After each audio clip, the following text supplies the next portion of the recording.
आता आढावा घेणार आहोत टॉप 90 घडामोडींचा। विधान परिषद पदवीधर शिक्षक मतदारसंघात आज मतमोजणी। अनिल परब, निरंजन डावखरे, किरण शेलार यांच्यासह अनेकांची प्रतिष्ठा पणाला।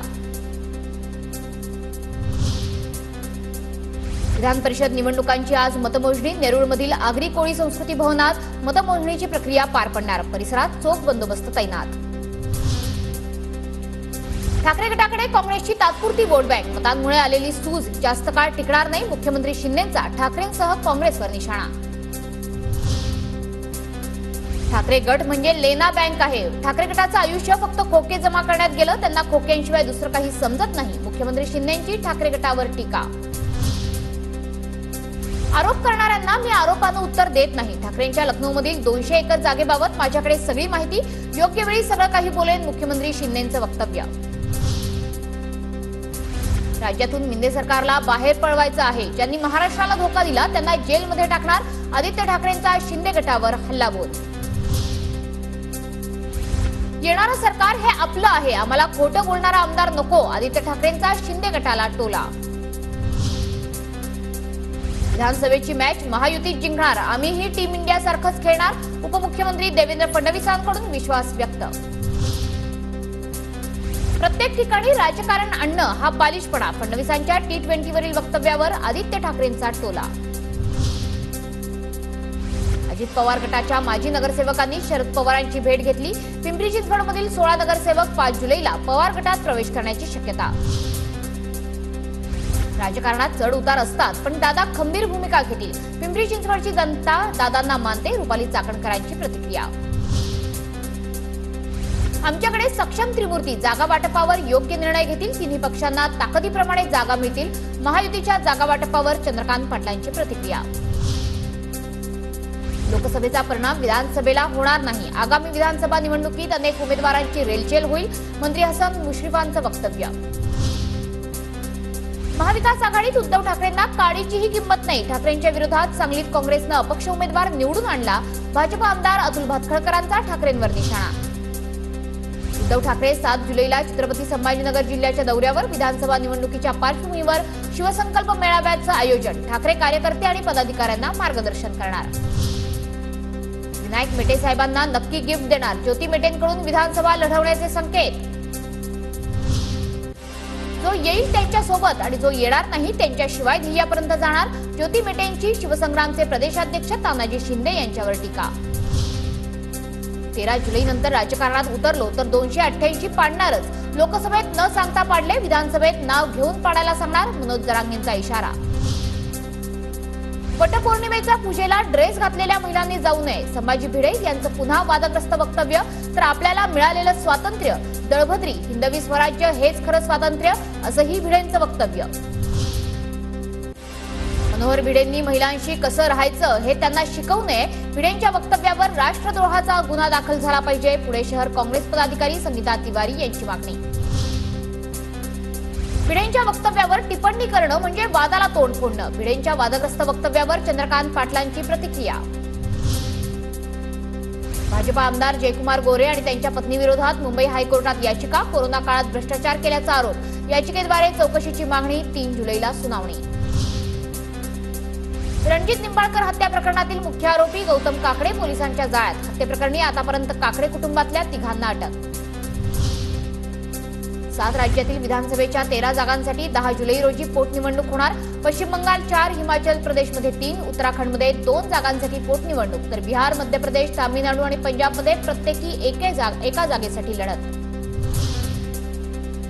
अजित पवार गट आज विधान परिषदेचे उमेदवार घोषित करण्याची शक्यता। देवगिरीवरील कालच्या बैठकीनंतर आज घोषणेची शक्यता। राजेश विटेकर यांचं नाव जवळपास निश्चित। तर दुसऱ्या जागेसाठी युसुफ पुंजानी किंवा बाबा सिद्दीकींना संधी मिळण्याची शक्यता। हरल्यावर लाजू नये आणि जिंकल्यावर माजू नये। हम चुनाव हारे है हौसला नहीं। राम सातपुतेंचा प्रणिती शिंदेंवर निशाणा। सोलापूर मध्यमधून सातपुतेंना उभं केलं तर भावासारखा पाठिंबा देणार। सोलापूर मध्यमधून सातपुतेंना आणि मला दुसरी जागा दिल्यास पूर्ण पाठिंबा। देवेंद्र कोठेंचं वक्तव्य। माढा शहरातील विकास कामांची आमदार बबनराव शिंदेंकडून पाहणी। दर्जेदार काम करा। बांधकाम विभागाच्या अधिकाऱ्यांना सूचना।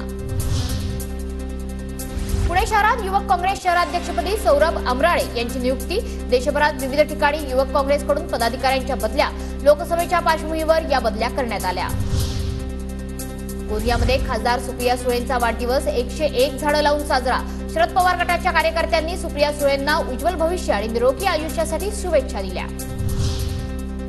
धर्मवीर 2 चित्रपट लवकरच चित्रपट प्रेक्षकांच्या भेटीला। मुख्यमंत्र्यांच्या हस्ते आज धर्मवीर 2चं पोस्टर लॉन्च। मुख्यमंत्र्यांच्या वर्षा निवासस्थानी पोस्टर लॉन्चिंग सोहळा। अंबानी कुटुंबानं नेरळमधील कृष्णकाली मंदिराचं दर्शन घेतलं। काली मंदिरात अंबानी कुटुंबियांकडून पूजा। 12 जुलैला अनंत अंबानी आणि राधिका मर्चंट यांचा विवाह सोहळा। राज्याच्या मुख्य सचिवपदी पहिला महिला अधिकारी सुजाता सौनिक यांची नियुक्ती। सौनिक यांनी राज्याच्या मुख्य सचिव पदाचा कारभार स्वीकारला।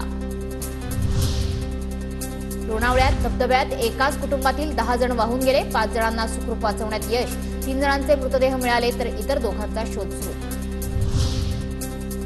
लोणावळ्यात धबधब्यावर अडकलेल्या नातेवाईक आणि पर्यटकांकडून वाचवण्याचा प्रयत्न, मात्र पाण्याच्या वेगामुळे हा प्रयत्न निष्फळ ठरला। घटनेचा व्हिडिओ समोर। विदर्भात आजपासून शाळेची घंटा वाजणार। 2 महिन्यांच्या उन्हाळी सुट्टीनंतर आजपासून शाळा सुरू होणार। शाळेत विद्यार्थ्यांचं स्वागत। गोंदियातील जिल्हा परिषदेच्या शाळा आजपासून सुरू। शिक्षण विभागाकडून विद्यार्थ्यांच्या स्वागतासाठी विविध उपक्रम। 18,000 विद्यार्थ्यांचं स्वागत। Tata institute of social science मधील 115 शिक्षक शिक्षकेतर कर्मचाऱ्यांच्या सेवा समाप्तीचा निर्णय मागे। ट्रस्टकडून निधी आल्यानंतर कर्मचाऱ्यांना वेतन दिलं जाणार। आज मुंबईसह कोकण आणि विदर्भात मुसळधार पावसाचा इशारा, तर पुणे, रत्नागिरी, सिंधुदुर्ग, सातारा, रायगडला पावसाचा ऑरेंज अलर्ट जारी। परभणीच्या सेलू तालुक्यात रायपूरमधील ओढ्याला पूर। शेतात अडकलेल्या माणसांना मानवी साखळी करत बाहेर काढलं।